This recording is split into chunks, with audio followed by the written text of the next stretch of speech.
ఇవాళ మోడీ ధైర్యమేంది, మోడీ బలమేంది, మోడీ బలగమేంది, బీజేపీ అంటే అర్థమేందో ఇవాళ ఆంధ్రప్రదేశ్ మిత్రులు ఆలోచన చేయాలి. బీజేపీ అంటే బాబు, జగన్, పవన్. ఈ ముగ్గురు బీజేపీ. బాబు, జగన్, పవన్, మోడీ బలం, మోడీ బలగం. ఇంక ఆంధ్రప్రదేశ్ ప్రజల కోసం మోడీ ఎందుకేం చేస్తాడు? ఎవరు గెలిచినా ఆయన దొడ్లోకి పోయేటోళ్ళే. ఈ ఆంధ్రప్రదేశ్లో 25 ఎంపీలు మోడీ ఖాతాలో ఉండేటివే. మీరు ఈడ అనుకోవచ్చు మేము ఈ పక్కన ఉన్నాం లేకపోతే ఆ పక్కన ఉన్నామని.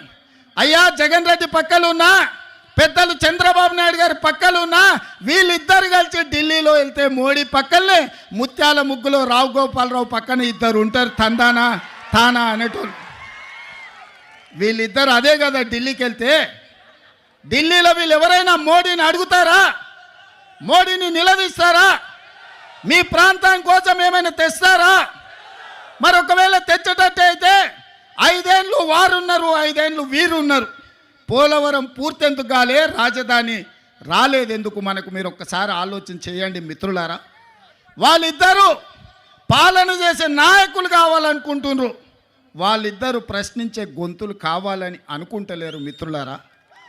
ఇవాళ అందుకే నేను అబద్ధాలు చెప్పదలుచుకోలే, అలవి కాని మాటలు మీకు నేను చెప్పదలుచుకోలే.